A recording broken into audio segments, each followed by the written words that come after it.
Ayo jajan maneh.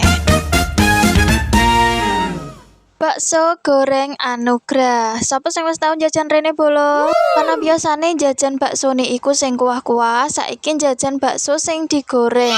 Kebetulan banget bolo iki lokasine pas ndek tikungan Ketapang. Pokoke iku golekane nayoh bolo.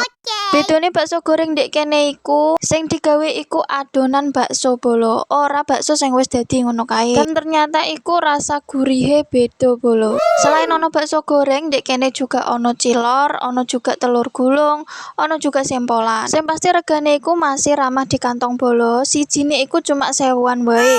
Aja lali bukake iku awet jam 4 sore sampai jam setengah 11 bengi bolo. Karena iki rasane enak dadi sesuk kalian kudu tuku kabeh yo.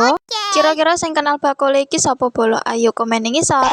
Dan iki setelah mateng bakso gorenge. Iki aku tuku 10.000 bolo. Isine iso sakmene kae. Baksone iso mekar gede-gede ngono. Sampai ada iku gak muat bolo. Wes pokok ngono ae. Aja lali iki diiling-iling bakole yo bolo. Dilarisi ben bakole bunga sumringah.